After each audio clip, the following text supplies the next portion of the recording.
Come on, Annie. Let's go to the movies.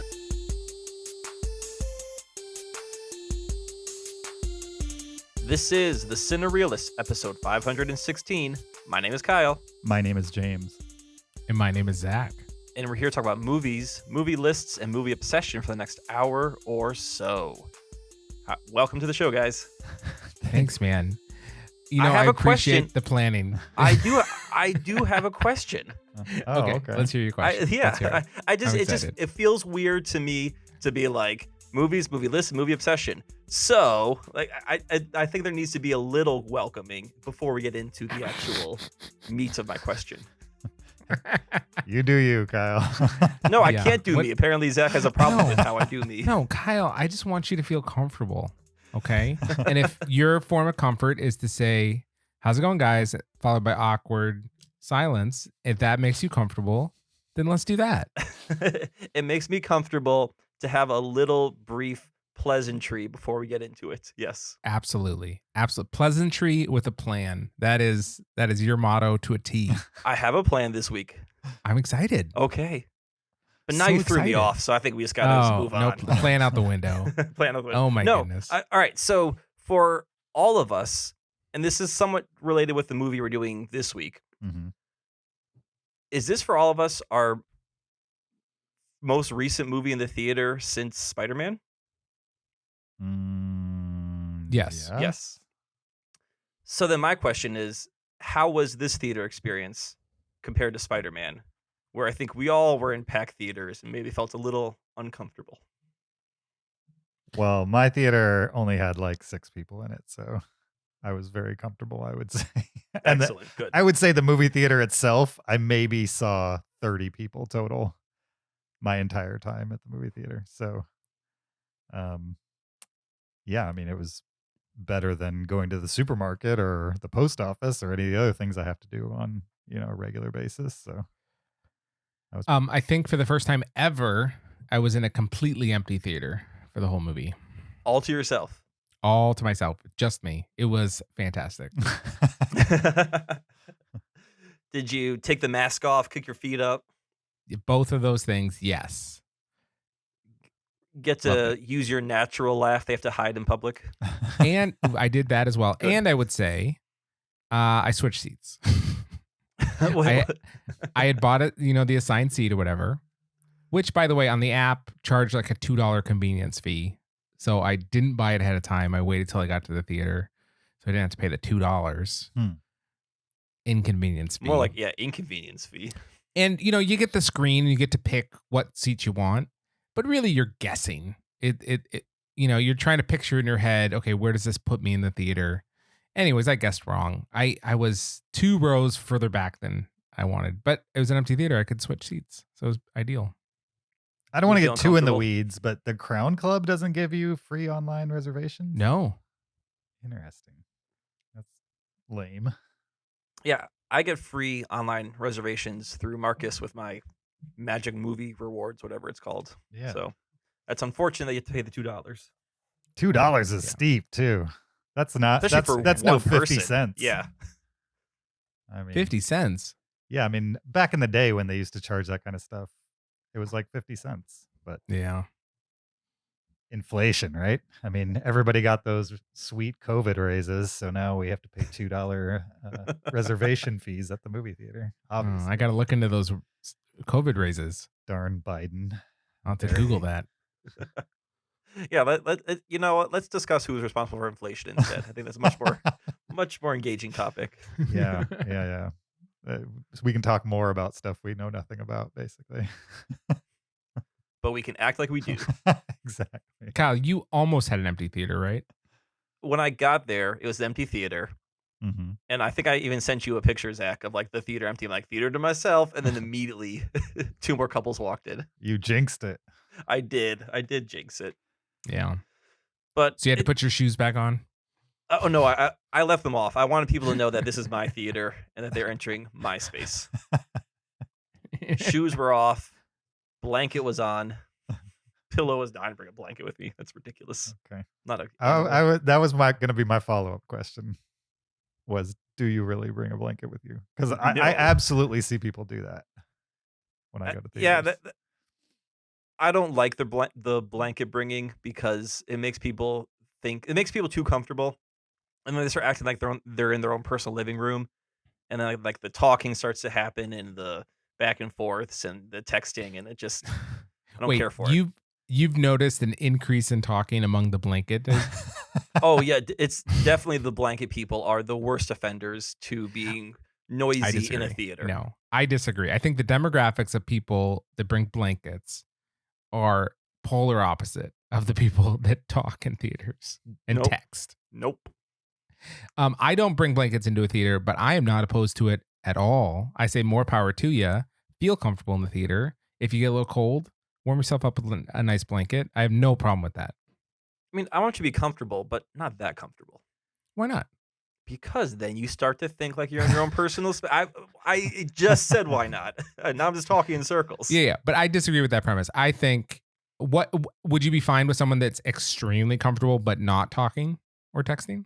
Well, yeah, I'm not saying every blanket person is a talker, but I'm just saying that talkers are more inclined to be blanket people. I got to be honest, Kyle. This is not a trend I've witnessed either. So Kyle, in your most honest of days, you believe you've seen this pattern among the blanketed.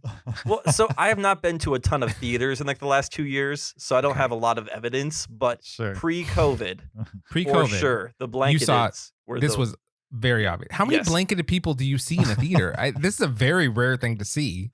well, okay. I don't know. I live in the Midwest, so it's a little different than down there in Florida. That's fair. I mean, Yeah. most of the times of the year around us, Zach, you have to really think it through to bring a blanket to a movie theater. No, hard disagree. Kyle's implicit claim there is that the theaters don't use heat, and it's just like if it's cold outside, it's going to be cold inside. Rough it. And the second thing is, No, I find it's actually colder inside in Florida because people pump the AC like crazy. And as someone who's lived in both the Midwest and Florida, I think it's colder inside here, personally. I think I think your body, because you've been living in a warm climate for so long now, you're just not accustomed to the cold anymore, so it feels colder to you. So, Kyle, what's the state of movie theaters there? They just don't turn the heat on. They're like, just leave the doors open, deal with it. Yeah, I mean, we don't have roofs on top of our movie theaters anymore. You're really Apparently exposed to not. the elements. Okay, It's like And a I'm football going to stadium. sit there and I'm going to shiver because I'm not putting that blanket on. too comfortable. I'm going to layer. All right. So Kyle wanted to know if Zach and I felt comfortable in a theater, but not too comfortable, Zach. Right? No, Don't get yeah. too feel- comfortable. You might text. Okay. or talk. So watch yourself. Okay. Yeah. You might start thinking like this is your own personal space. You can do whatever you want and not care about those surroundings. Yeah. Feel free to take off your shoes and stink up the whole theater, but don't put a blanket on. All right. No, don't take your shoes off, please. Airplane. Don't take your shoes off, please. I actually do take off my shoes on an airplane all the time. Okay, when I flew 16 hours, I took my Mhm. shoes off. But if Yeah. I'm flying like 3-4 hours, the shoes are staying on. Yeah. I mean, well, my feet smell good. I mean, people are like, wow, what's that amazing smell right after I take off my shoes. So I'm not too worried about it. You do get compliments. Yeah, I do. Yeah. Are you sure they're not just saying, "Wow, what's that smell"? And You you're want to hear inserting the something word weird? amazing? You want to hear something weird? Is it weirder than your amazing smelling feet? No, it's funny that we're talking about feet though, Kyle. Kyle managed to bring it around, didn't he? Mission accomplished. I have noticed that for a person my age, I have amazing feet. And it might just be because I don't really do hard labor. What? I don't know. What? Just like I live in Florida, there's lots of people with sandals that walk around. Every now and then I look down and I'm like, you need to cover that up. I mean, it's gross. Like, I don't know what y'all's feet look like. I don't want to know, but a lot of people have some really nasty feet that they should not be flaunting. Whereas mine are like, great. Not a bunion in sight. Yeah, are we talking like toenails, bunions, All just of that. general misshapen hairiness? I think feet are kind of gross. Give me and lots that's of why details. I take pride in mine. James, if I had to imagine, Yes. I would think your feet are actually probably pretty pasty white. Oh, they're white, but they're not like Like all sickly gross. white. Yeah. Are they sickly white? No, they're like normal white guy white. I don't know what you're getting at. Guys, it's a construct. Come on. They're White guy. sandal, tan lined white guy, I would say. We'll let our listeners be the judge. Obviously, you're going to post your No, feet on Instagram. I'm not going to post my feet. Maybe do it anonymously, so we don't know if they're your feet or someone else's, and then they can judge. Are you saying we should all post our feet on Instagram and people can guess? Kyle, you would love that, wouldn't you, again, Kyle? don't bring your. Let's keep this. In fact, send us your feet podcast-related. pictures and we can No. try and guess which listener. I do not don't want do that, feet please. pictures in the email, please. No, thank you. Speaking of email, Speaking of email, we're going to discuss one that we got this week that was quite a doozy. But before we do that, I'm going to tell you there's a video version of this podcast on YouTube. Search Cinereelists on YouTube, and you can watch this podcast while you listen to it. I promise nobody will show their feet. You could also support us on Patreon, patreon.com/Cinereelists. Support the podcast, get extra after show audio. You could leave us an Apple Podcast review. We appreciate you doing that. 5 stars only. And if you leave a text in your review, then we'll discuss that on the podcast as well, probably.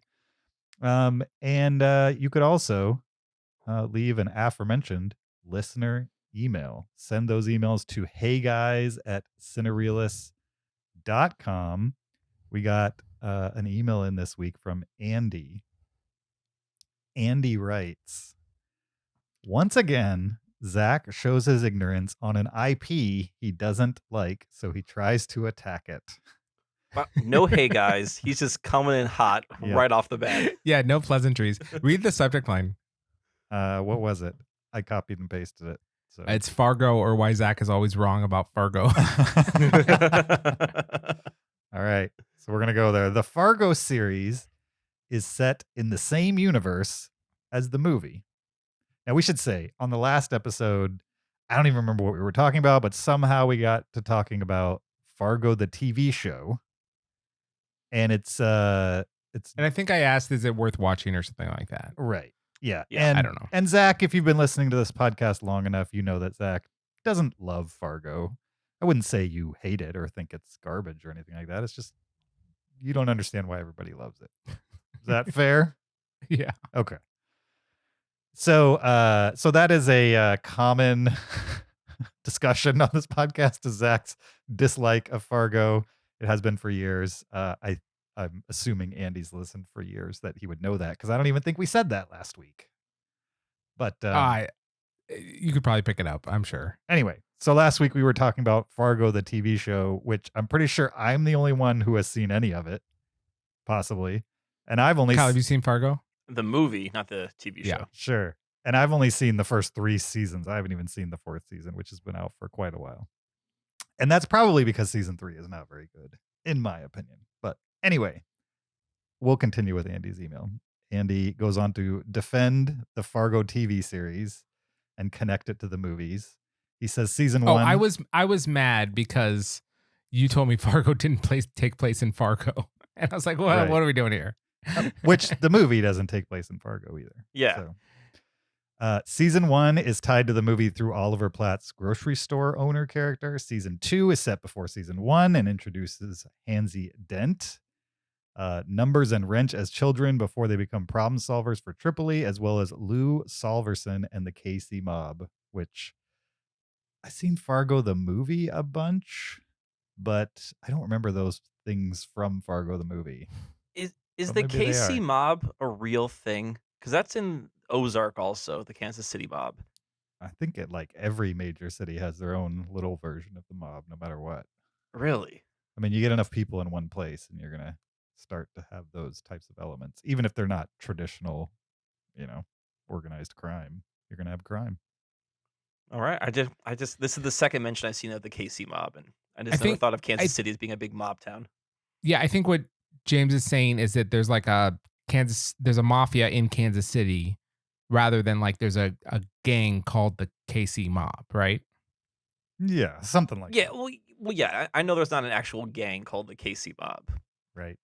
I just never thought of Kansas City as being a mafia town. Whether it's tied to Italian mafia or not, just the idea of organized crime. Sure. Andy continues, in season 3, it's just the character of Wrench returning that I can think of, but it shows the timeline and the characters are all connected. In season 4, it goes back to the beginning of the Casey mob and the family name of Mulligan, which references season 2. I'm sure there are more tie-ins, but I honestly found this season very weak. And while still better than a lot of things being produced now, I have never had a desire to watch a second time in an attempt to connect more dots. So I think what Andy is saying with this defense of the TV show is it is connected to the movie.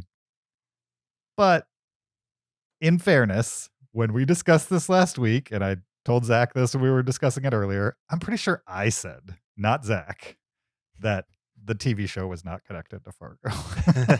And Zach, having not seen it, then ran with that. So to be fair to Zach, he was just going with the one person, what the one person who claims to have seen it said. So if there's anybody that's at fault for the inaccuracy of whether Fargo is connected to the movie, Fargo, the TV show, is connected to the movie, it's me.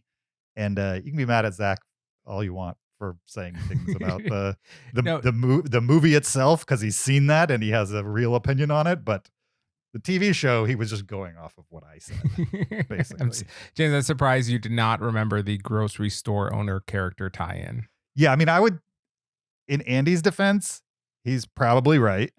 He obviously pays way more attention to this than I do. And in your defense, you never said that the TV show has nothing to do with Fargo. I said that. And every true fan of Fargo, the movie, loves Oliver Platt's grocery store owner clerk. It's the standout character, the most memorable character of that entire movie. And I kind of stand by that statement. Like you could watch Fargo, the TV show, and not even be aware that Fargo, the movie, exists, and it would be no skin off your back as far as the story goes, for sure. And that's probably by design, I imagine.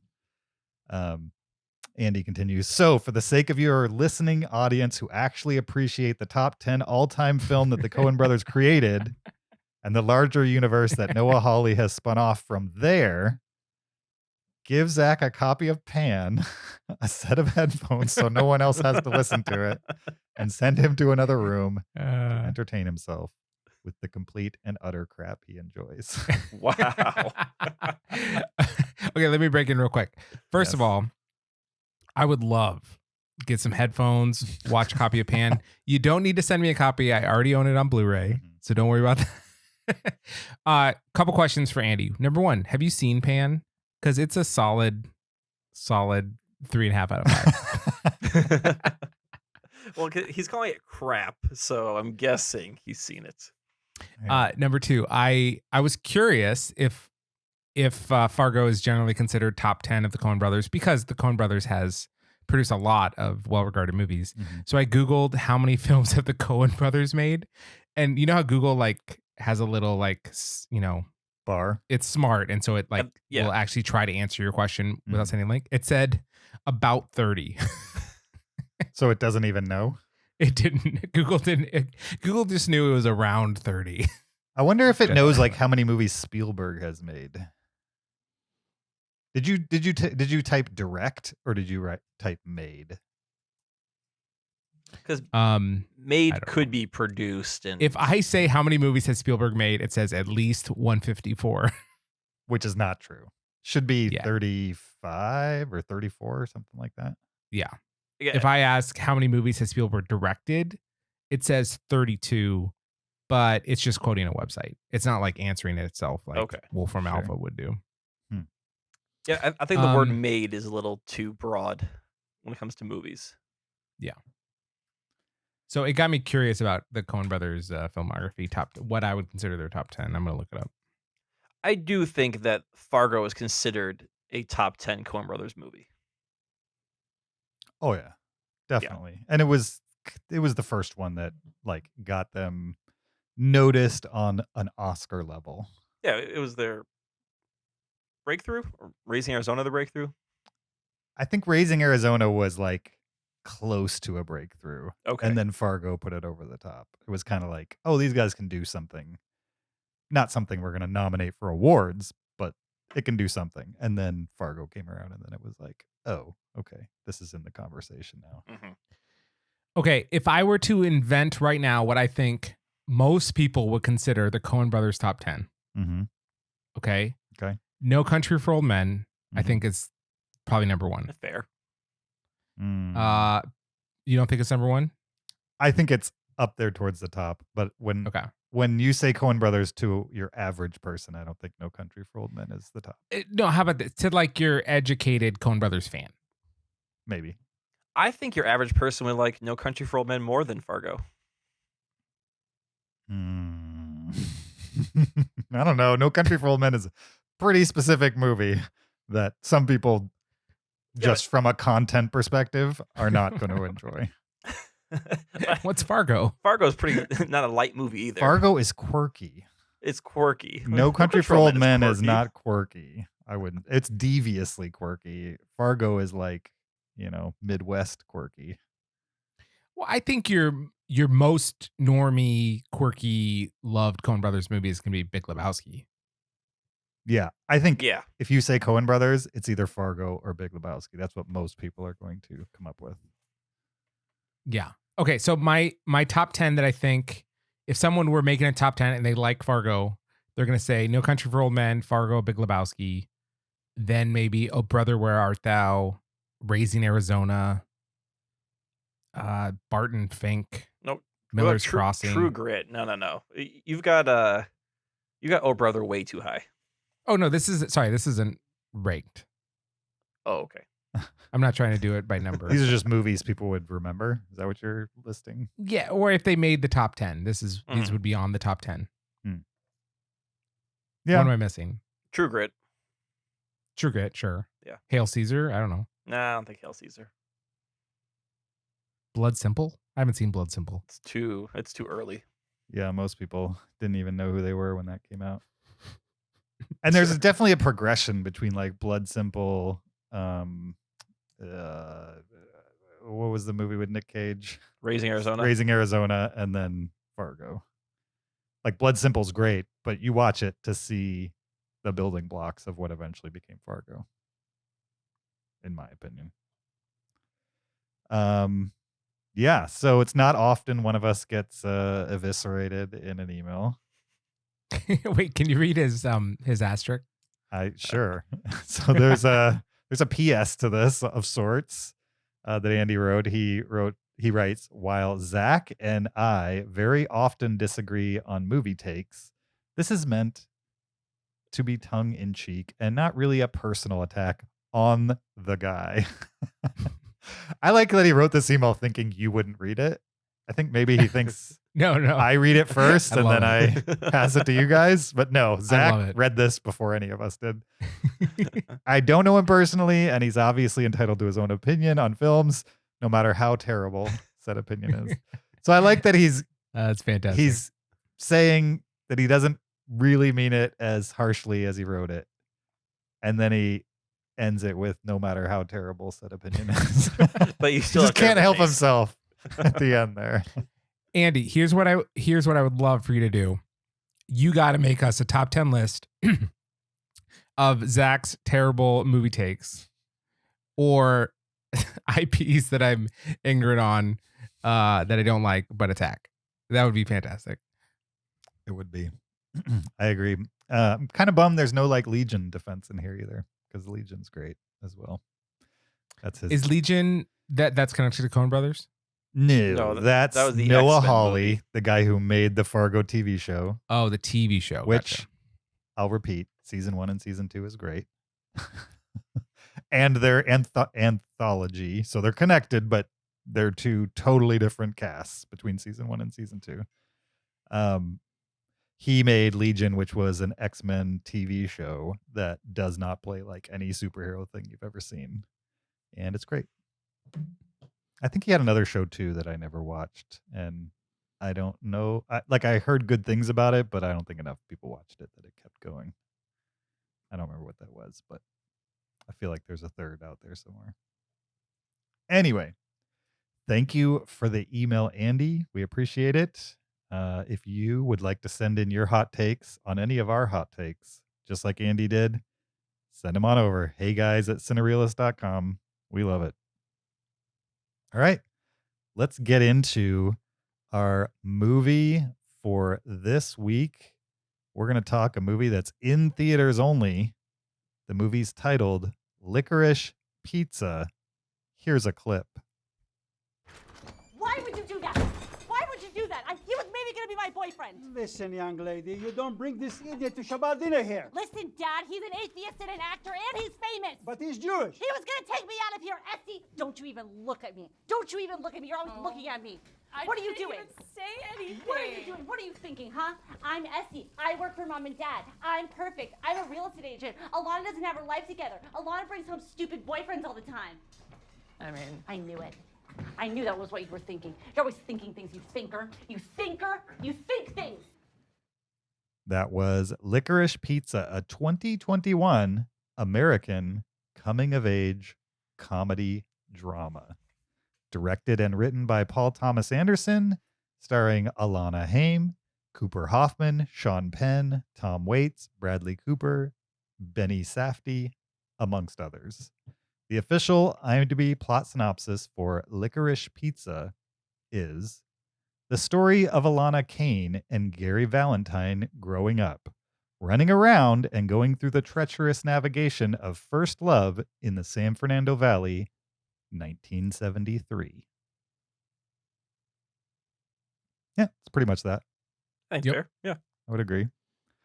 So this movie is a Paul Thomas Anderson movie, director of other great, fine American films that I have enjoyed pretty much since his first.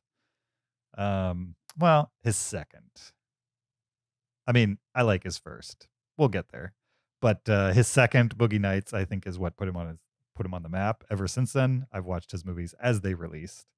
And this is his latest, his 9th in his directorial filmography. And so whenever a Paul Thomas Anderson movie comes out, I'm excited to see it. And we squeezed it in the last weekend it was open here in Orlando. Did it turn out to be the last weekend up there for you, Kyle?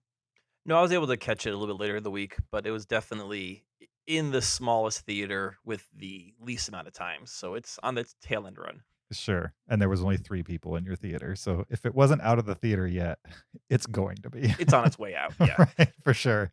It's pretty much had its run. But we didn't want to go once it leaves the theater, it's going to enter this 1 to 2 month period where we just can't see it basically until it hits video on demand. So we wanted to squeeze it in. It was a listener request. So we checked it out. Anybody have any strong takes on Licorice Pizza and want to start first? Sure, No? I'll go. Oh, Kyle has a strong take. So I know what that means. I've had a trend the last couple new movies we've watched. I've been underwhelmed with.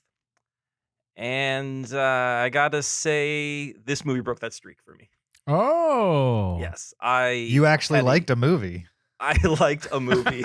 I liked a movie a lot. I had a great time with this movie. This movie has grown on me in the last week. I've been thinking about it a lot. It is maybe one of the most authentic looking 70s period piece movies I've ever seen.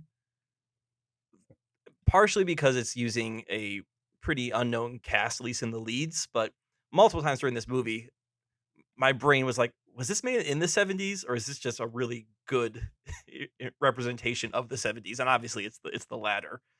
But this movie felt very authentic, from the clothes, the scenery, the backgrounds, the cars, everything just seemed to fit perfectly in this movie.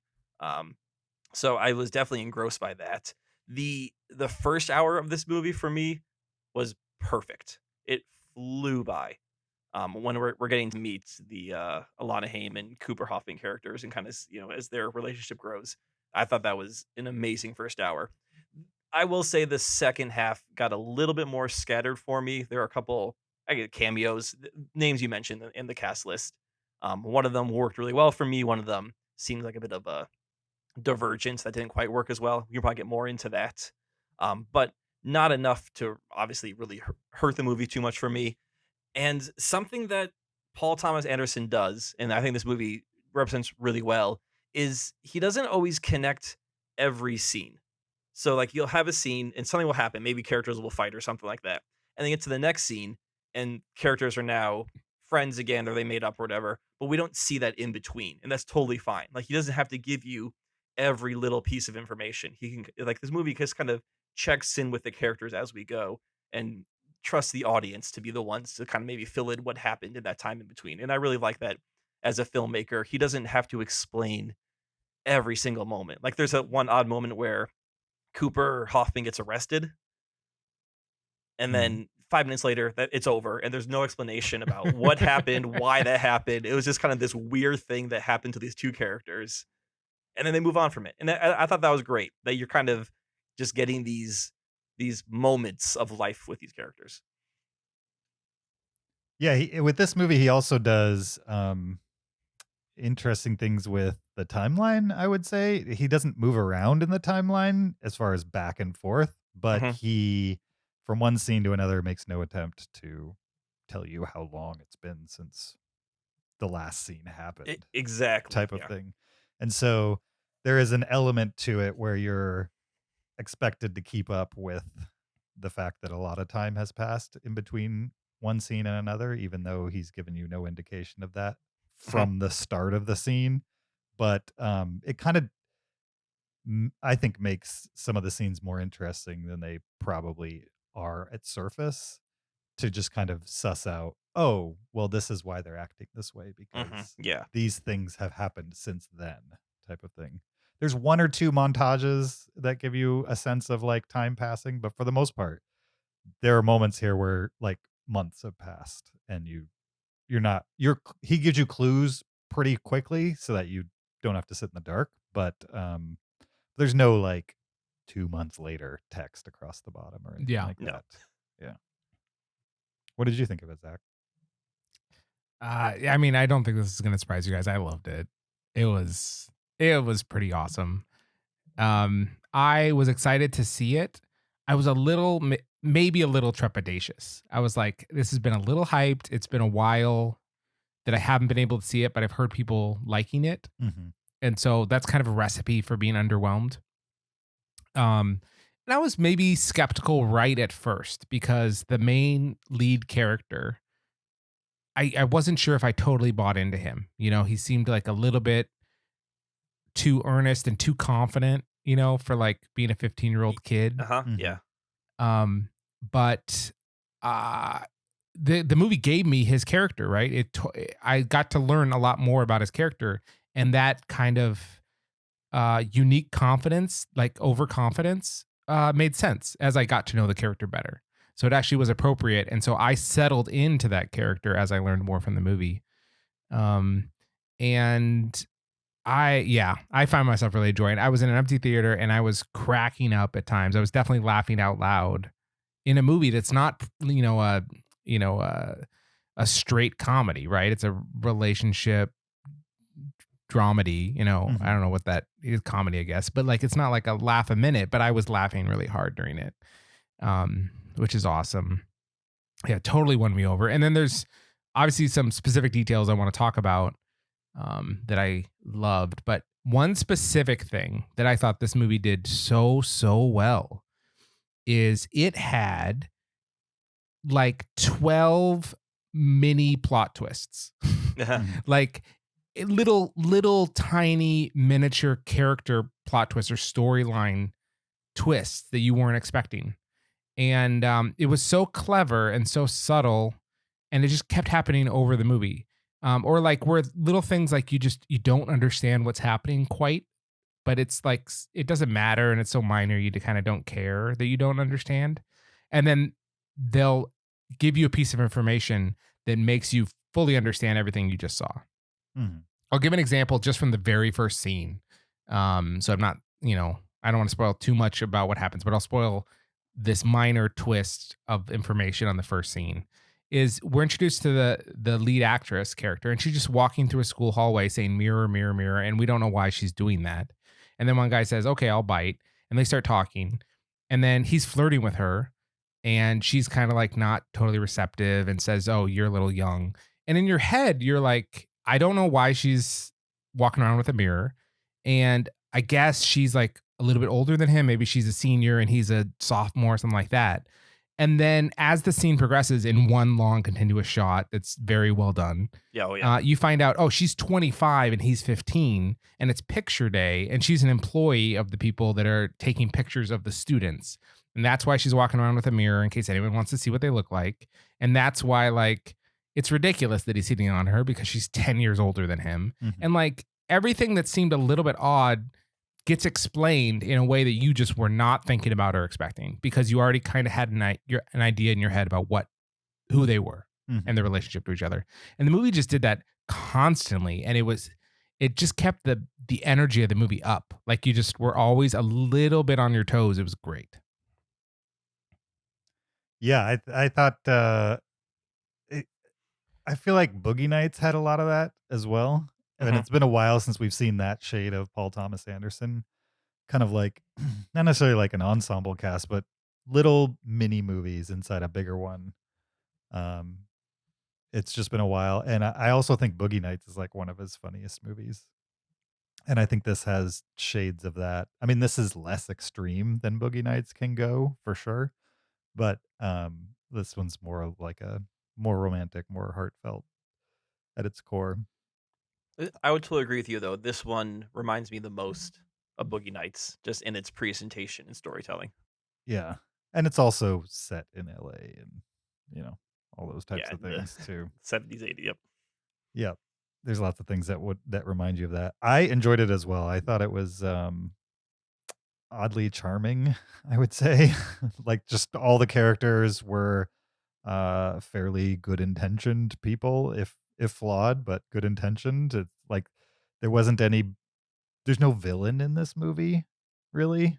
Like the most villain you're gonna get is like a really big personality caricature type person who's like barely in the movie, but for the most part um it's just like relationships and people and you know youth versus um still youth but with a couple years on top of that youth. Yeah. You know what I mean? Like it kind of shows that there's not, you've got this relationship with a 10-year age gap, and there is a difference between the 15-year-old and the 25-year-old.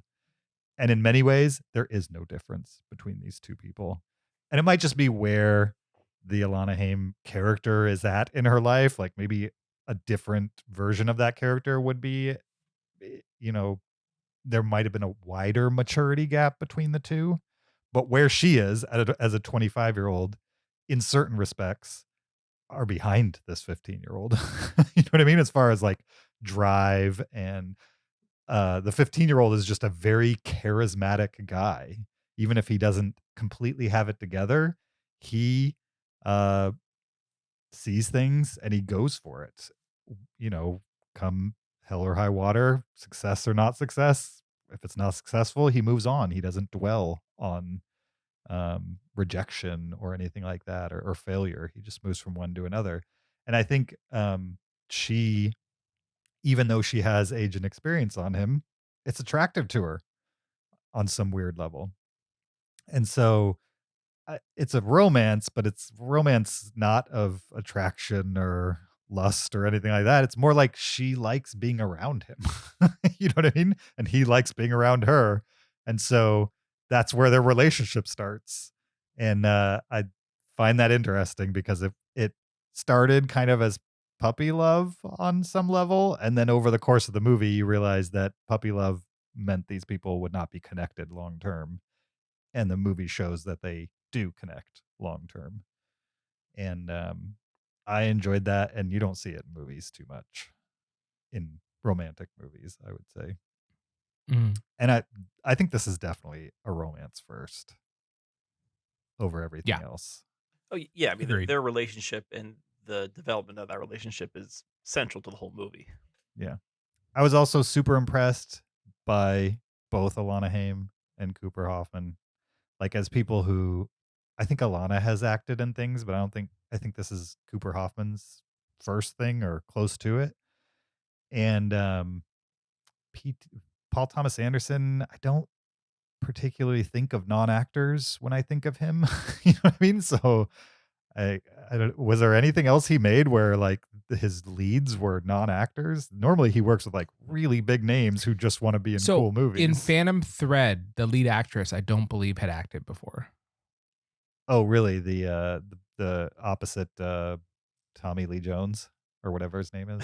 not Tommy Lee Jones. No, Daniel Day-Lewis. Daniel Day-Lewis. That's amazing. That would have been a different movie, I think. For sure. Yep. Do you know who Cooper Hoffman's father was? Yes. Okay. But you Yeah, tell us. I watched the whole movie having no idea who this kid was Same here. until the end credits, and it says his name is Cooper Hoffman, and all of a sudden, I just like light bulbs are going off in my head, and looked it up, and yeah, that is Philip Seymour Hoffman's son. Mm-hmm. And so Philip Seymour Hoffman was, I think, in 5 Paul Thomas Anderson movies until he passed away, and so good in everything he's in, right? And in Punch Drunk Love, he played the Mattress King, right? Mm-hmm. In like a very small role as this guy who like owned a mattress store. And then to realize that now Paul Thomas Anderson was working with his son in this movie, I thought was so cool. I thought it was awesome. I loved that it was Philip Seymour Hoffman's son. Yeah, I mean there were some interesting like Hollywood family connections, I would say. Did you see the kind of hippie guy who originally sold the waterbed? Yeah. Did you catch who that was? Yeah. I mean, I caught who it was In the credits. during yeah. the credits, but not in the moment for sure. He just looked like a weird guy, I would say. Who was it?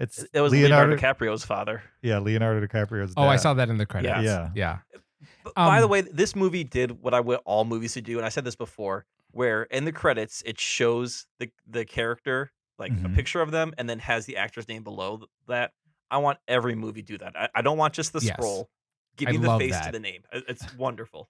I loved that Alana Haim's family in the movie, it was all her real family. It was her 2 sisters and Yeah. her 2 parents. Sure. And most of what her dad was doing was improv. Oh, really? Yeah. Like his swearing, his reactions to things, that was him just making up on the spot, and they're just rolling tape. I don't know if this is why they did that, but you understand why that's significant, Zach, right? Why her sisters would be there? No. I do. It's there's a band called Haim, and it's the Okay. 3 sisters, and they're very popular. Wait, so she's a musician? She's a musician. Yeah. Yes. I mean, like, I don't know what would prove that they're popular. In 2020, she received a Grammy Award for Album of the Year. So 2 years ago, recently, her she had band- Album of the Year. yeah, 2 years ago, her band won Album of the Year at the Grammys. What was the album? I forget the name of it. I've only listened to it once. I'm not necessarily a huge fan, personally. What's their most famous song? Would I know any of their songs? I mean, you don't even know Prince's most famous songs, so no, I doubt you know her most popular songs. The album they won off of was called Women in Music Part 3, I guess, Okay. possibly. According to redbull.com, The Wire is the song that made Haim famous, and the reason you're reading this list right now. Okay, interesting. But I can't hum a Haim song. I know I've heard them. I'm aware of them, but it's not like a band where I could just sing one to you on the spot. Yeah, I got to be honest. When I heard that the Haim sisters were in this movie, I thought it was going to be super gimmicky. Like PTA version of gimmicky, so it probably would come off okay, but it was kind of like, ugh, I don't know about that. And then it absolutely wasn't. I mean, it totally worked. I never once thought, yes, this is a pop rock indie darling, Well, 'cause as a group presented on screen the type of thing. the family's used so sparingly. Mhm. It's not about the family. It's about her and Cooper Hoffman. And we check in on the family a couple times. So it doesn't feel like this pop band's been shoehorned in, or they don't like break into song as a family at one point. There's nothing like that happening, which I Sure. appreciate. Well, I can say as someone who did not know the gimmick, it didn't feel gimmicky at all. Yeah. I didn't even know they were sisters until the end credits. Yeah. Yeah, I enjoyed it. I don't know if you guys do you guys want to do a spoiler chat on this? I mean, it's not really a movie you can spoil from a plot twist perspective, but there's certain scenes that I think there's moments that could be ruined for other people. sure. Okay. So we're going to do a spoiler, even if it's a short one. A mini spoiler. Okay. Because I definitely want Spoil to that. talk about some of the later characters, I would say. Yeah, in Before that we back get half. into those, I know who you want to talk about. Mhm. Let me mention some of the other supporting characters. Sure. Like everyone in this movie was just fantastic. Specifically, I'm going to talk about the talent agent. Oh, yeah. Oh, she was great. Yeah. She was so good, and it's such a mini role, Mhm. and she was super good, and she got better. Like it was great. I liked Cooper Hoffman's mom, the character. Like she was in the movie a ton, but she just like because you kind of wonder like how is this 15-year-old up to all of this and such an entrepreneur, and then you Mhm. meet her and you're like, oh, okay, that makes sense. Yeah, for sure. And when you think about like stage moms, a lot of stage moms are like super supportive of their kids and will like follow them anywhere, drive them anywhere. You know what I mean? Just like sacrifice, and are kind of investing their own future in their kids type of thing. And so knowing that the Hoffman character or the character Hoffman plays um, is a child actor essentially, or was, and is growing into being a teen actor. It totally makes sense that his mom is kind of on board for anything he wants to do. Yeah. Yeah. Yep. From like And his slightly cooler, slightly older actor friend Mhm. is so funny because he's such a tool, Yeah. but like a realistic tool. It is amazing. Mhm.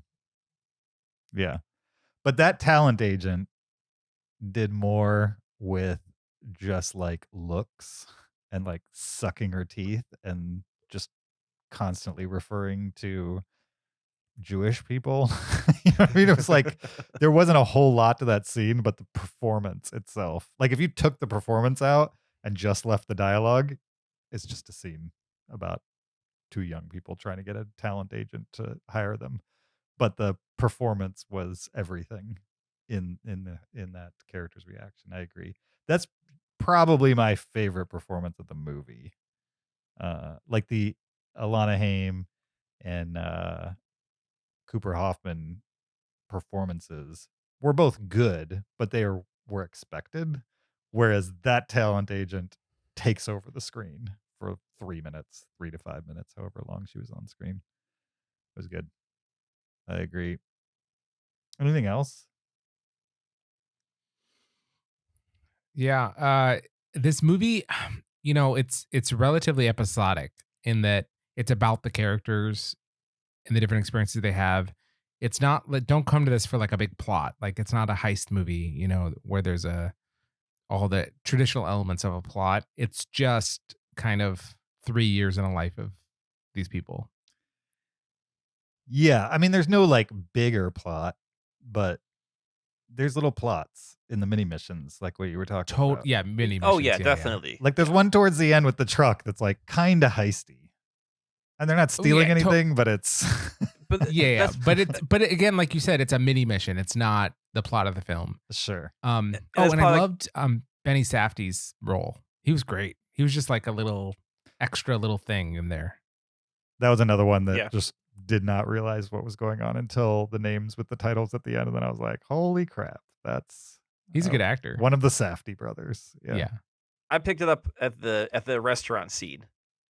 I Hmm. was like, wait a minute, that looks like the guy from Good Time. And then I put it all together. Sure. I was reading on Wikipedia that they filmed it entirely on 35 millimeter and they used period lenses, which might be Which- the vibe you were getting, Kyle. I think so, yeah. Nice. Yeah. Because I think there's Then- definitely like filmmaking techniques that maybe weren't being used at the time in this movie. But because of the look and feel, it definitely feels like a movie that was made in that time. Yeah. I'm glad we got the really long shot at the beginning though. Because that's In like the school. that's like a PTA staple. Yeah. At this Yeah, point. yeah. A lot of the movie didn't feel like a PTA movie to me, to be honest. Which I'm not upset about. I feel like the last time he did that, it was that beach movie that I didn't care Inherent for. Vice. Inherent Vice. And I didn't like that movie. And obviously he can shake things up and I can like it. All right. Anything else before we move on? Nope. All right. No. Let's give star ratings, letterbox style, for Licorice Pizza. What are you guys going to give this one? 4.5. I'm like halfway between a 4.5 and a 5. I'm not really sure quite which one I want to give it to. Mm-hmm. So I'll just give it a 5, and I can lower it later if I want. Zach, my gut for you is a 5. Sure. I just liked it. Yeah. It was great. I had a great time. I would watch it again for sure. Ranking or giving PTA movies star ratings is hard for me because I end up just comparing it to his general output. And so this is going to feel low, but I gave it a 3.5. But that's I've never given any PTA thing lower than 3.5.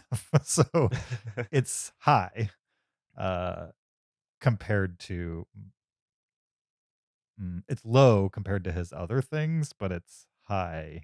I don't know what I'm saying. So you're rating him against his other films rather than like films of the genre or something like that. It's better than most 3.5s, I would say, but Okay.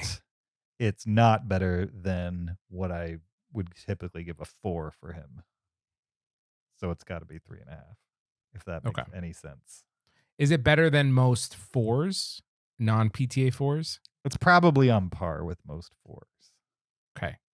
maybe. But that's not a 4. Probably is. I think But you're being a little harsh here, James. for the moment, it's a 3.5. All right. It's a heavy 3.5.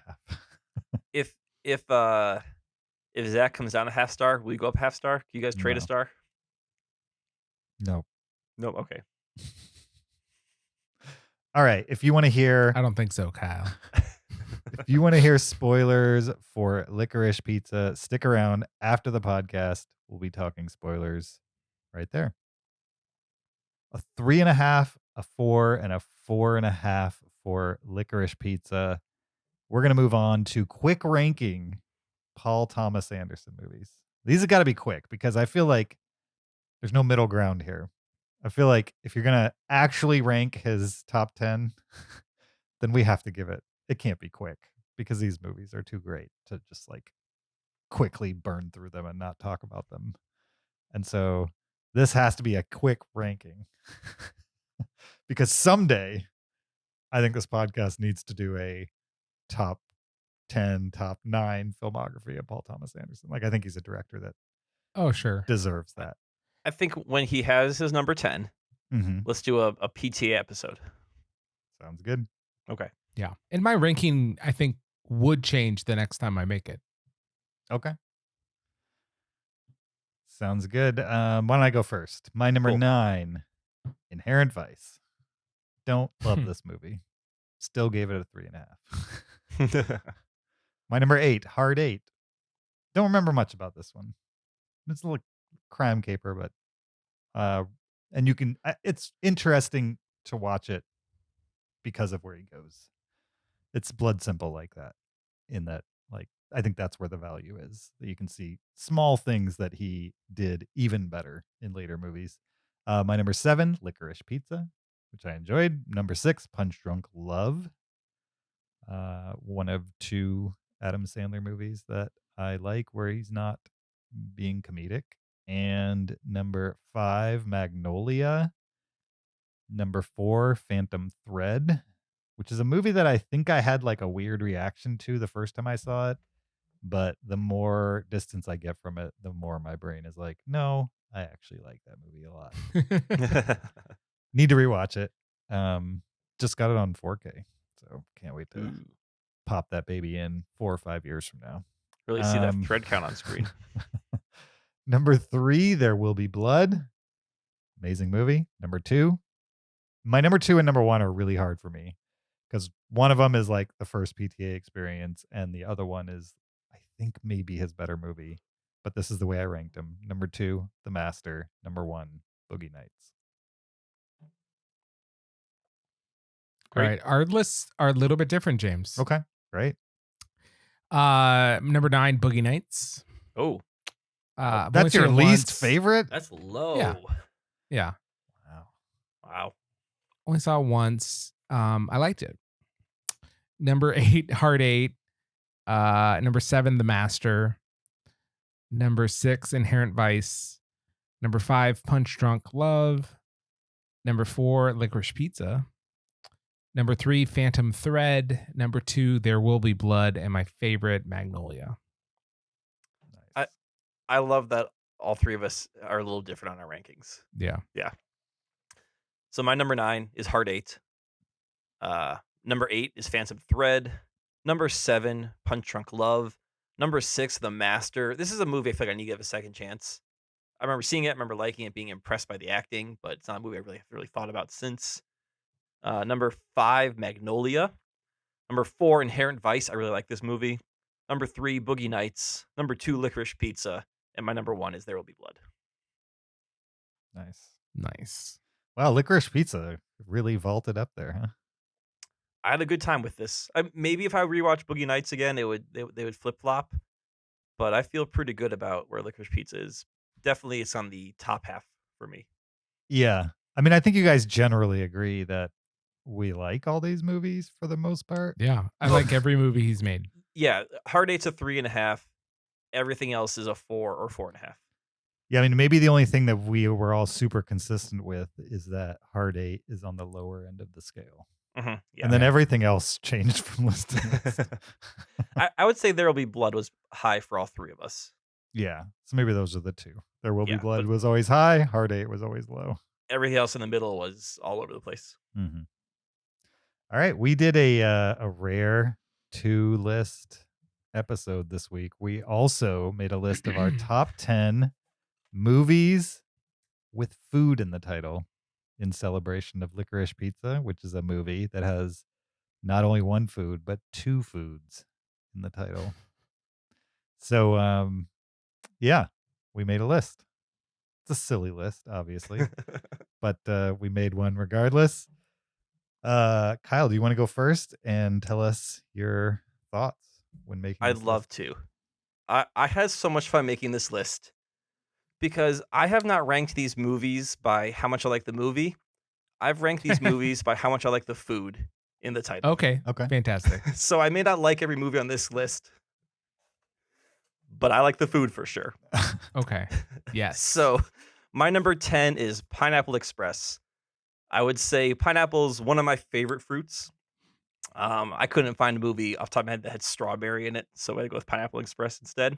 Strawberry I shortcake. really hope you just do food reviews rather than movie reviews. Yeah. So let me That'd talk be great. about how great a pineapple really is. Yeah. No, Pineapple Express is directed by Daniel Gordon Green, starring Seth Rogen, James Franco. It's a stoner comedy about 2 friends who come across like a extreme strain of weed and get caught up in this whole crime government tie into everything. But this movie broke out Danny McBride for me because he's kind of a secondary character, and he is so funny in Pineapple Express that I would watch this movie again just for him. My number 10. Nice. I'm mine are ranked by how much I like the movie, but I'm not going to dwell on too much on any of these because it's a silly list. So I'll just say my number 10 is a documentary called Jiro Dreams of Sushi. And it's a really like just simple doc about this master sushi chef that I think has some Michelin stars, and he just elevates sushi to an art form, and I really enjoyed this doc. Nice. Haven't seen that one, but it's not been on my list for forever. I know. Do you like I know sushi, I need James? to see it. From what I understand, the attraction is less the sushi part and more just like somebody who's really good at something on screen, Really, doing it. really good and passionate about it. Right. And that like the filmmaking about this guy who is making sushi is like amazing. Basically, like the documentary and the care they take in presenting him being really good at it is like the combination of those are super impressive from what I've heard. My list is similar to y'all's list. It's movies with foods in the title, and it's ranked by how much I enjoy the movie. And I added a little bit of like an extra criteria that like you had to, when considering the food in the title, it had like the food had to be the first thing that came to your mind generally. Okay. And so my number 10 was milk. Is milk a food? It's a drink. Yes, but it's still a food. It's a food. It's not a food. Yeah, dairy is one of the food groups, and milk is a dairy product. Exactly. So yes, dairy is a food group for sure, and milk is a dairy product. But not everything that's dairy is a food. I agree. I looked it up on Wikipedia, and they called it a food, and that's why I kept it. But I mean, like, are we defining food as something that humans consume for nourishment? Then yes, milk's food. Is water food? I don't think water nourishes you. It keeps you alive, but it doesn't provide vitamins or energy. It provides hydration. What about vitamin Keep water? your cells, hydrated. Anyway, I enjoy the movie Milk, which Milk. Kyle oddly enough mentioned earlier on this episode. Yeah. Sean Penn as Harvey Milk. Also a movie with what's his name from Pineapple Express in it. He's also in it. James Franco's in Milk. He plays kind of his friend, lover type of thing. And yeah, it's a good drama. That might be the last time I saw Sean Penn in something where I, for moments, forgot that it was Sean Penn on screen. It was good. My number 10. Yeah. Nice. My number 9 is Willy Wonka and the Chocolate Factory. And this is a classic movie. Great songs, great acting, great Gene Wilder performance. Not much more to say about it. You like chocolate at your number 9? Yeah. You think that should be higher? I'm surprised you like 8 things more than chocolate. Yeah, I think chocolate by itself is a little overrated. I'm kind of over milk chocolate and candy bars. So it needs to be chocolate in the right presentation for me to enjoy it. Like chocolate and peanut butter type of thing. Yeah, I'll enjoy dark chocolate or chocolate flavored things, chocolate shavings on other pastries, but just like I don't know, like a candy bar, milk chocolate, it doesn't do much for me. Okay. Yeah. What a hot take. Well, you questioned. I had to give you an answer. I didn't question anything. Zach did. Well, no, you as in Zach. All right. My number 9 is The Nutty Professor. Oh, yeah. From 1963. It's a Jerry Lewis film, and I used to love Jerry Lewis as a kid. I watched a ton of his movies, and they just cracked me up. And I thought this one was really funny. So it's like Family Matters, the TV show, but old school. My number 9 is from 1991, Fried Green Tomatoes, Mm-hmm. which is a movie I feel like should not be a movie that I like, but I do. Nice. Doesn't feel like it was made for me. And I came to it later, like I think since we started recording this podcast was the first time I watched it in full. It's one of those movies that was kind of on cable and was floating around, but I had never seen it from one side to the other. And turns out it's very charming, and Angelica Houston is fun to watch in that movie. She plays an interesting character well. My number 9. My number 8, Pootie Tang. Another drink. Tang is a drink. Yeah, that's food. No, that's No, definitely a drink. Oh no, it's got sugar in it, and your body needs sugar. No, yeah. What's the nourishment of Tang? the sugar. No, there's hey, food astronauts and drank drink. it. There's food and drink. It's not just. Is that redundant to say food and drink? I got a little bit, yeah. I mean, like, right. I go to a bar and I'm like, hey, what food do you have? And they go, oh, Bud Light. Okay, and again, just to clarify, Yeah. you like Tang better than chocolate. So here we go. Follow me on this journey. In 7th grade, in home ec class, we did like a taste test of all these different flavored like drinks, like Kool-Aid, Crystal Light, Tang, blah blah blah blah. Mm-hmm. And it turns out in 7th grade, Tang on a blind taste test was my favorite flavored drink. Wow. Yeah. That was Cool. quite a journey. Yeah. That's awesome. Okay, my number 8 is a documentary called Kings of Pastry. And this is a doc where people are competing for this ultimate like award for a baker or for a pastry chef. It's best craftsman in France. And it's just it's a cool look into a world that otherwise I don't know anything about, and I enjoyed it a lot, and I like pastries. Oh, see, you're bringing in the food now. I like it. Yeah. No drinks on my list, but yeah. Before I go into my number 8, I should clarify. I forget who I said was in Fried Green Tomatoes, but it wasn't her. It was You said Jess- Angelica you said- Houston. It was Jessica Tandy, Oh, easily to confuse the two. which I knew right after I said it. I was like, that is not her name. And she was nominated for like Best Supporting Actress in that role. So it's worth clarifying that Jessica Tandy was the one that was amazing to me in that movie. My number 8 is from 2004. It's Layer Cake, which is kind of a crime action movie. It's also the movie credited with essentially getting Daniel Craig the role as 007. And it's directed by Matthew Vaughn, who revived the X-Men franchise and is now making Kingsman movies over and over again. So there's that.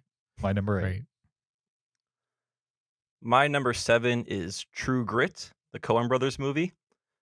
I really like grits, which is cornmeal, especially with a little cheese in there. Cheesy grits. Ooh, so good. And True Grit's a good movie, too. It's a movie that I forget is a Matt Damon movie.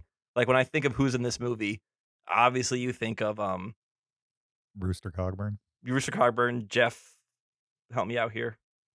the dude. Big Lebowski, exactly. And Jeff they think Daniels. Jeff Daniels, not Jeff Daniels, no. What is his name? Jeff Bridges. Jeff Bridges, yeah. And you think of Haley Steinfeld, and then you're like, oh yeah, I think Barry Pepper's in this movie. Mhm. And then Tarantino. yeah, and then third build is Matt Damon. Matt Damon. And I always forget he's in this movie.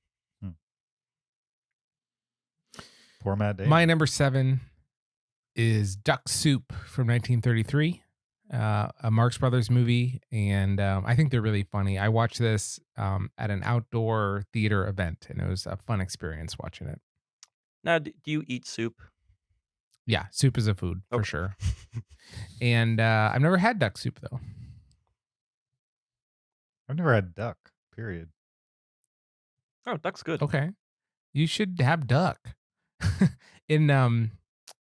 In China, they had the best duck everywhere. Like there'd be just stalls on the street with duck, and it was so good, like fried duck. I'm not against it, but I'm also not for it. So I mean, You're not for it. they're not like Neutral. if you eat duck, you're not eating like a mallard. It's a different kind of duck. like if I was at somebody's house and they were like, "We're having duck tonight," I wouldn't be like, "I am not eating that." But I also would never order it off a menu. You know what I mean? Like it's not a thing that's in my world. Sure. My number 7 is from 2021. It's titled Licorice Pizza, and we just talked about it. Excellent. My number 6 is from 2016. This is Sausage Party. This is an animated movie starring Seth Rogen and a bunch of other comedians about talking food in a supermarket. It is ridiculous. And I love encased meats in all shapes and sizes and types, whether it be a brat, a kielbasa, a breakfast sausage. I mean, sausage is we're getting into close to top 5 foods here. What meat do you buy that doesn't come encased? Oh, like a Tons. steak? Oh, okay. You mean like from an actual Chicken. butcher type of thing? Yeah. Yeah. Sure. But I mean, if you whatever you get at a supermarket, they're gonna put it in a wrapper. They're No, gonna- no. he's not. He doesn't mean that. Encased meats as in like in a tube of some sort. Okay, tubed Yeah. meats. Tubed That's what meat. you Well, yeah, most people call that an encased meat. Really? Yeah. Learn something every day. I mean, Oh, up in boy. Wisconsin, we kind of love our encased meats. Okay. It's I getting do love a weird. good broad. Zach, what's your next? My number 6 is from 1931. It's a James Cagney movie called Little Caesar. And this is about, yeah. Yeah, I like it. It's about a mob boss that like a low level criminal that wants to like raise in the ranks of the mafia world. And it's a real fun movie. I gave it 4 stars. But yeah, Little Caesar. It's an old movie, right? Yeah, 1931. I'll pass. My number 6, 1999, American Pie, which is probably a movie that doesn't date very well. It's been a long time since I've seen it, but I'm sure if I was to watch it today, it would be more of a nostalgia trip than the hilarious romp everybody thought it was in the moment, which is fine. My number 6.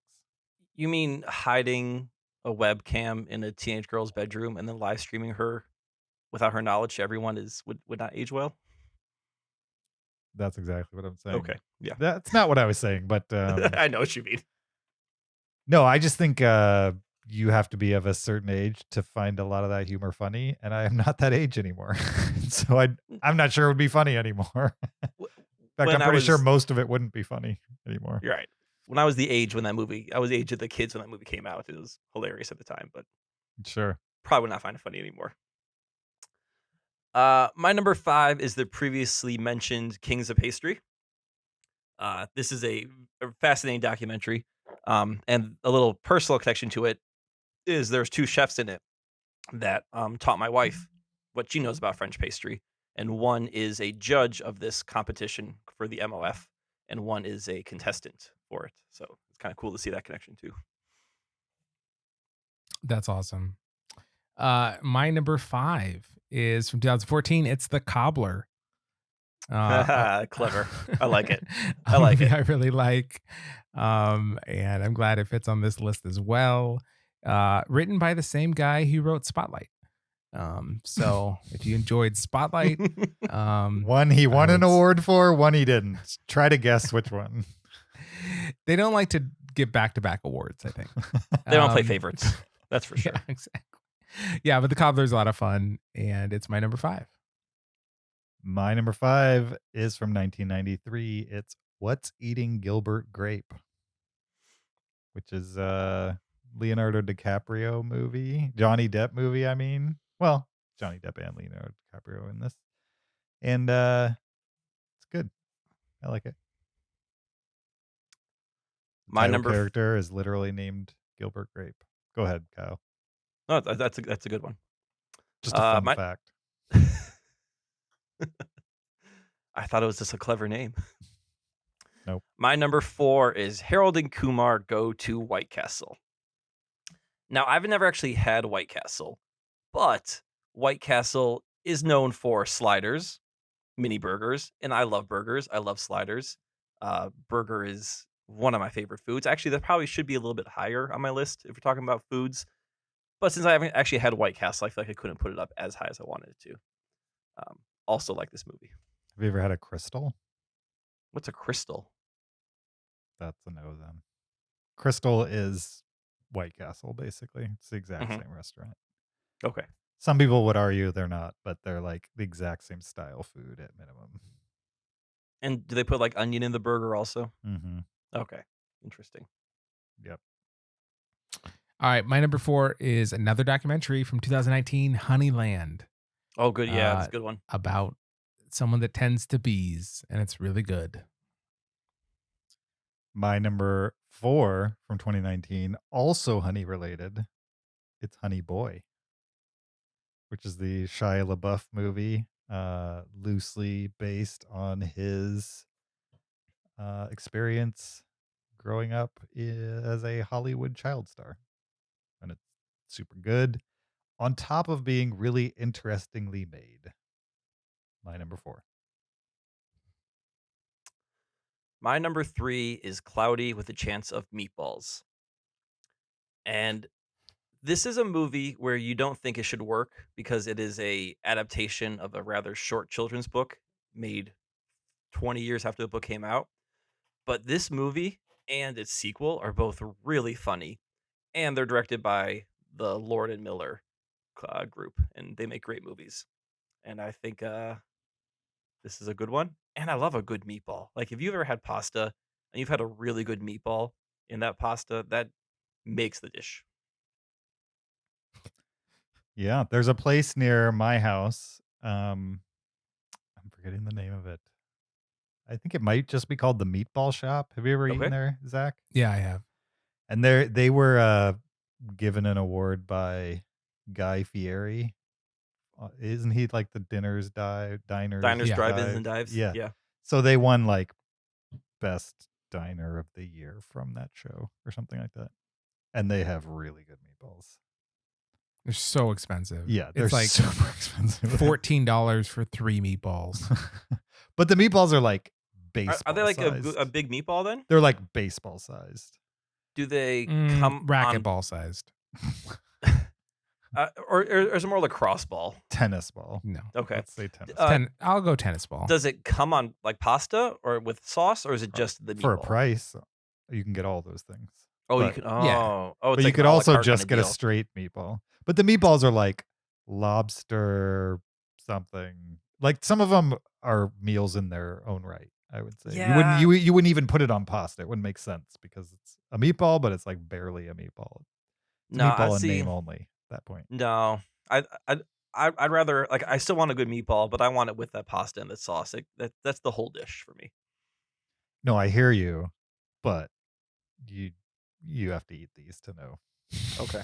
Okay. Give me a dry meatball. My number 3, also honey related. Honey, I Shrunk the Kids. Yep. Also considered that one. Nostalgic pick from my childhood. My number 3 from 1980, nostalgic pick from my childhood, Herbie Goes Bananas. It's my favorite Herbie movie.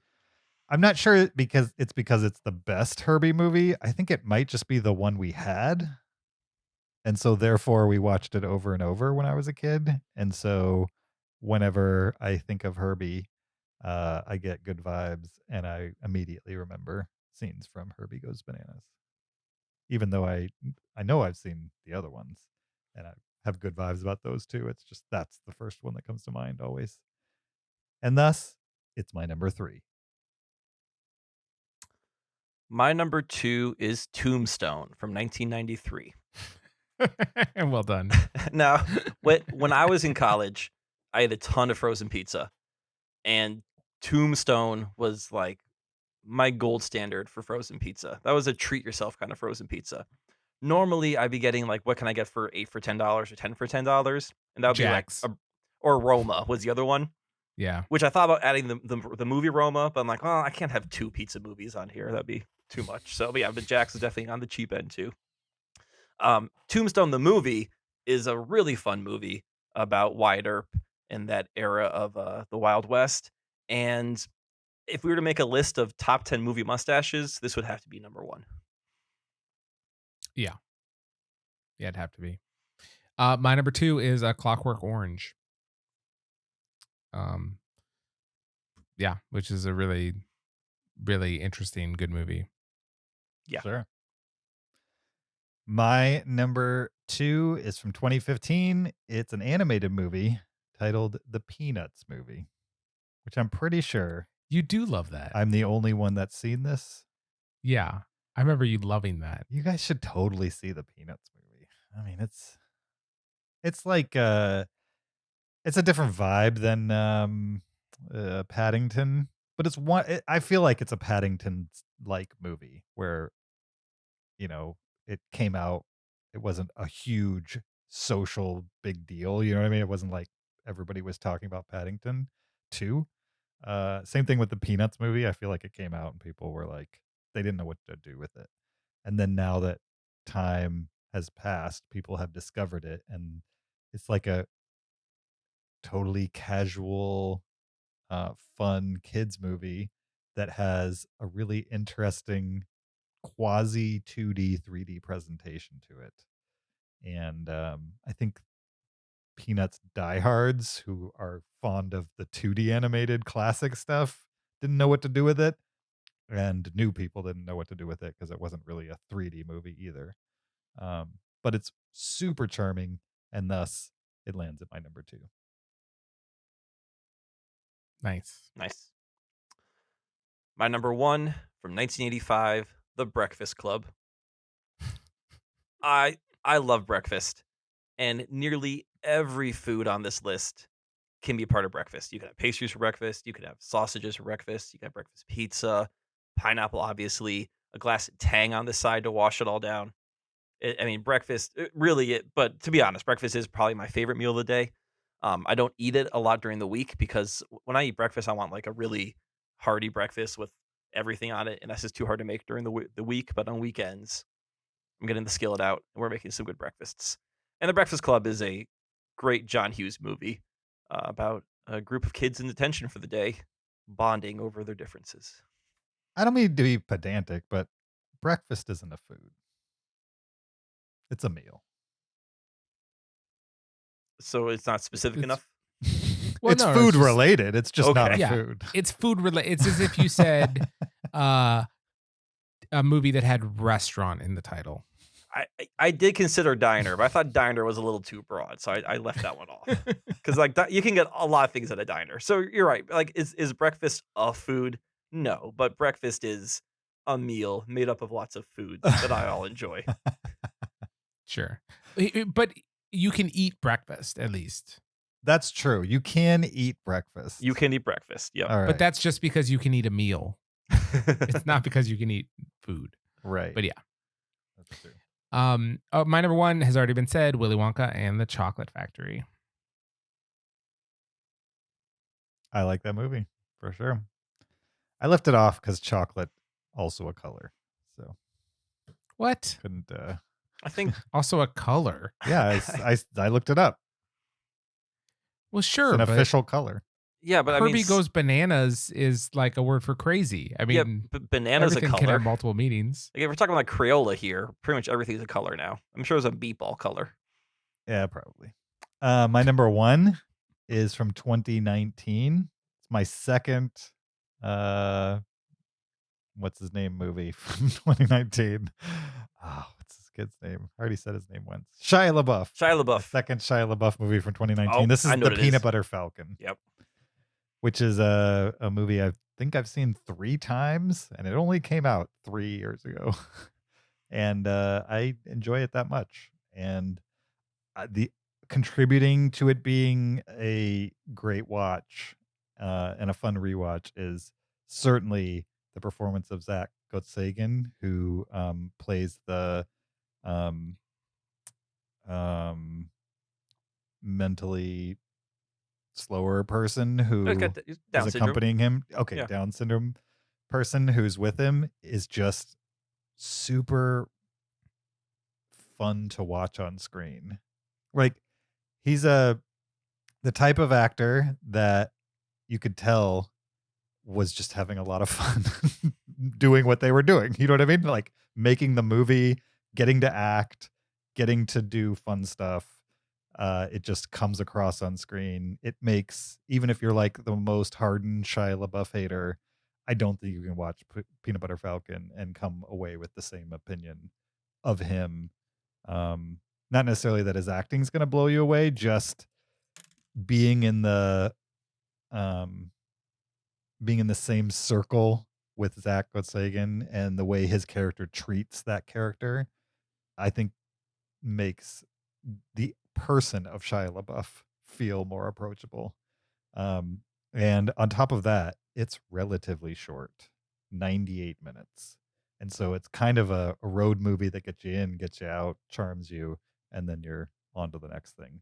And I like all those things about the Peanut Butter Falcon. My number one. That's awesome. Nice. I'm surprised Ginger Snaps didn't make your list. Mm-hmm. No. I mean, ginger's more of a root vegetable garnish. It's not quite a food. I don't really think of it as a food. I know it is. A But I ginger don't. snap's a cookie, though. It's a food. When yeah. I think Ginger Snaps, I think of the movie before I think of the food. Wait, because that's the movie's title. Absolutely. Well, yeah, No, because but- I don't think I've ever eaten a ginger snap. Sure. So to when I- me, I But you get, know it's I absolutely know it's a food. But if somebody was even to say the word ginger snaps around me, absolutely the second thing that comes to my mind would be the food, and the movie would come first. Whereas if someone says peanut butter falcon to you, you think of the food before you think of the movie. No, if they said the peanut butter falcon, I would think of Yeah. the movie. But if they said peanut butter, I would think of peanut butter, not the peanut butter falcon. Now with ginger snaps, it happens to be that the movie is exactly the food item. Yeah. So maybe if they said the ginger snaps back, which is the sequel, then I would definitely again think of the movie, because I don't think of ginger snaps as food, even though I understand they are. Sure. ridiculous. Sure. Okay. I did make an alternative list of my top drinks in titles. Okay, go Again, for I consider it separate. Do you want to just hear some of them? Please. Sure. I'll hear all of them. I only have 6. Okay. Punch Drunk Love, Mhm. obviously. Coco, the Pixar film. Different spelling, but okay. Yeah, well, that's all right. A different language. OJ, Made in America. yeah. I only drink American OJ. Juice is loose. Pop Star, Yeah. Stillwater, and Cabaret. Cabaret. Yeah. Sauvignon. I don't think no. It's wine. It's called like Cabaret Cabernet. Sauvignon. It's Cabernet. Cabernet. Cabernet. Yeah. But if you squint, Cabaret is very close. But if you don't know how to spell it. Yeah. Okay. I Interesting. like Oh, lists also, I have a a surprise game if you guys want to play it. Sure. like sure. Wait, should we do this now or Patreon? We can do a Patreon if you want. What's the game? The game is I took movies that don't have food in the title and I added food into the title, and then I have a plot description for you, and you have to guess the movie title. Let's play it now, because I think I have something else for Patreon. Okay, great. Okay, sounds good. Okay, so first one to answer it with the correct movie title. I don't want the real movie title. I want the new movie title that now has a food in it. Wait, okay, so is this a pun or are we adding a word to the title? These are puns. These are puns. Got it. Okay. These are puns. Okay. Okay. I'm bad at puns, but okay. Okay. With the help of a German bounty hunter, a juicy tropical fruit sets out to rescue his wife from a brutal plantation owner in Mississippi. Mango Unchained. Yeah, Mango Unchained. Nice. All right. I'm gonna be Good really job, awful at this. James, I'm going to crush you in this. Yeah. James, would you watch Mango Unchained?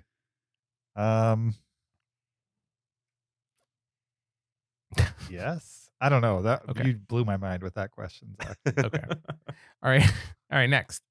Okay. A self-centered Pittsburgh weatherman finds himself inexplicably stuck in a small town as he is cooked over medium heat until 165 degrees. Ground hot dog day. I don't know. Oh, ground beef No. day. Yeah, ground beef day. Ground hot dog day. I don't know what that means exactly, but I mean, it comes off of hog. I get you where he's. oh, going with grand that. hog Yeah, hot dog. I got it. gotcha, I got yeah. it.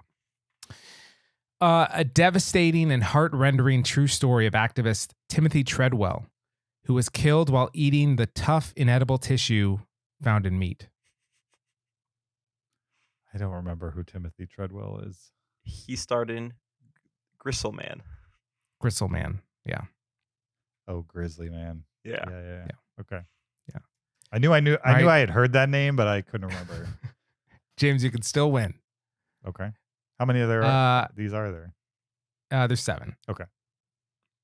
Allied prisoner of war plans for several dozen of these dairy items to escape from a German POW camp during World War II.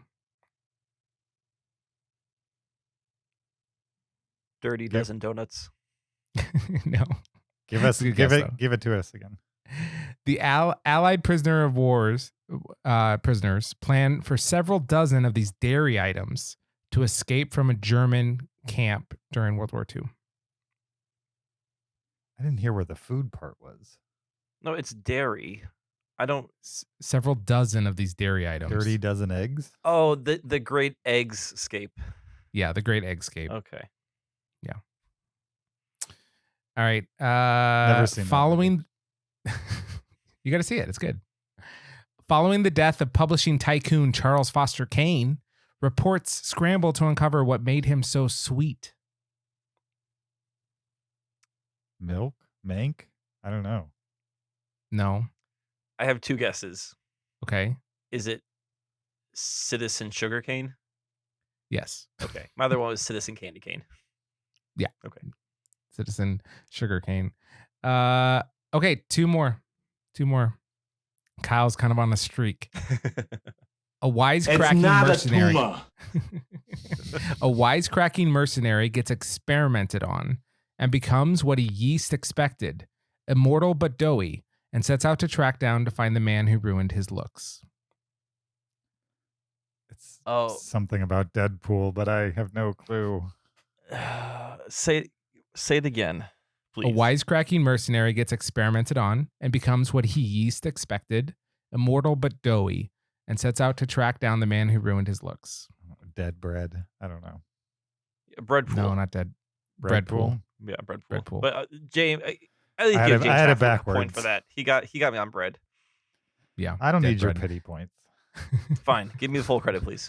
Okay. The last one is a TV show. Okay. A high school chemistry teacher diagnosed with inoperable lung cancer turns over in the pan in this sizzling story of methamphetamine and family. Turns Breaking Bread? over. Breaking Bread? No. Turns over in the pan. In this sizzling story of methamphetamine and family. Sizzling. Breaking Bad. Baking Bad. Yeah, it's Bacon Bad. Oh, Bacon Bacon Bad. Bacon Bad. Oh, nice. Yeah. Nice. All right. I got 2. James, you got second place, and Kyle, you got first place. James, always the bridesmaid. That was about as good as I thought I would do. I got 2. I expected I was going to win that, so I met my expectations. Perfect.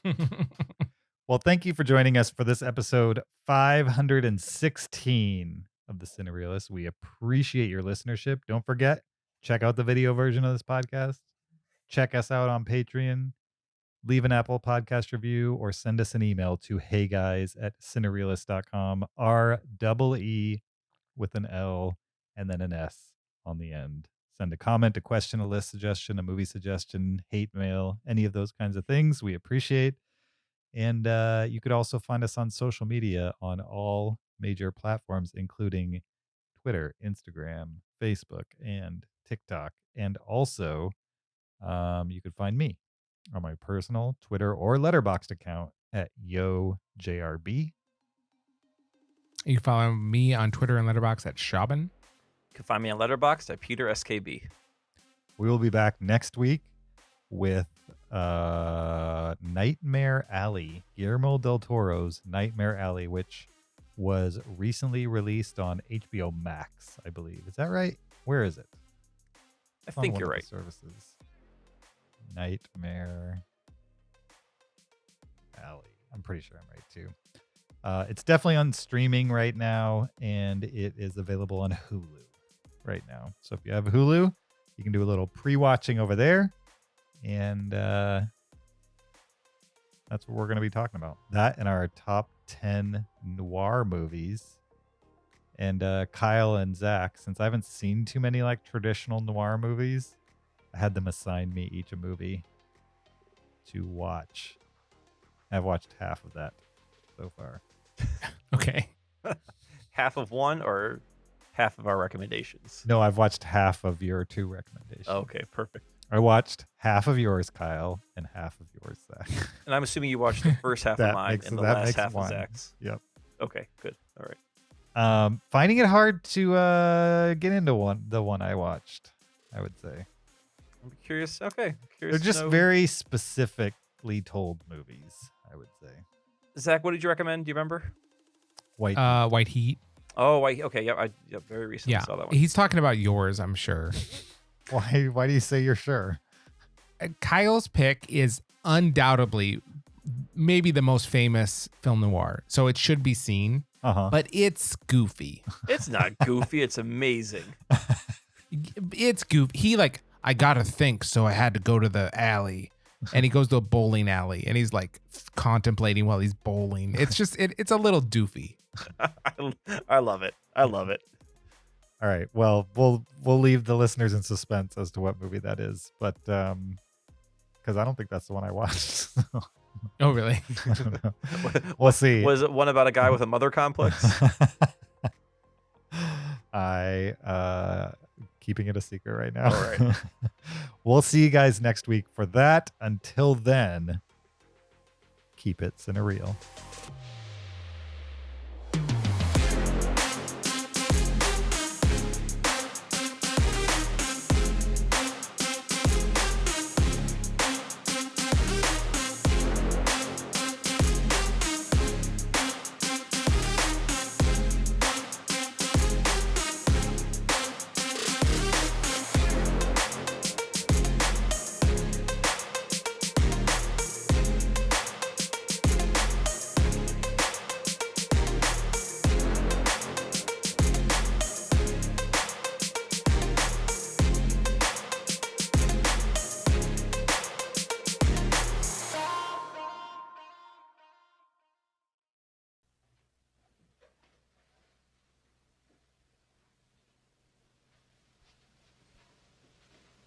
You're still here?